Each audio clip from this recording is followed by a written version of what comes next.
400 years of torture, 400 years of slavery, 400 years of meaningless brutality against one thing: our race, my race. White people do not come from countries slowly dying from the imperialism they were soaked in. They do not have to live in recognition of events such as slavery or colonialism and the devastating impacts that these have had on their countries and people.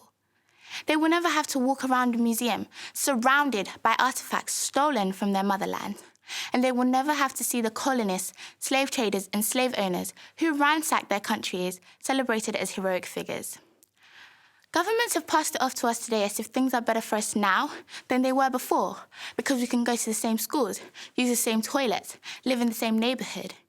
And yet, a black man who was suspected of forgery was arrested and murdered by the police before he even got to the station. But a white man who killed 9 people in cold blood was arrested peacefully and even given Burger King on the way to the station. To think this is America's cross alone would be absurd. A study showed that just 6% of management jobs are held by the ethnic minorities.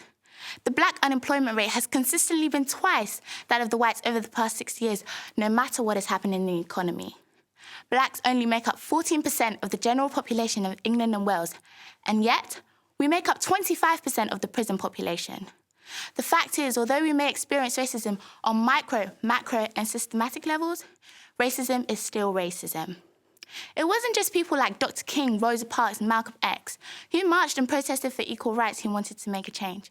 It was normal people like yourself and I who also wanted justice.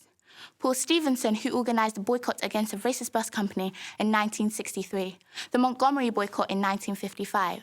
We've been fighting for years and years for the day that our track can be as smooth as everybody else's.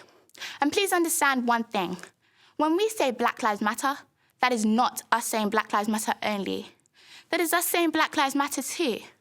Because we all are born, we all bleed, and we all will die. See, our bodies are just automobiles which we operate and use. The dealership we call society decided to label mine the Black edition, yours the Asian or White edition. And with 0% APR, no down payment, we are forced to own these automobiles for the rest of our lives. Pardon me, but I fail to comprehend the logic or the pride in defining myself or judging another by these automobiles we drive. Because who we truly are lies inside. So in the words of Martin Luther King Jr., judge me not by the colour of my skin, but by the content of my character.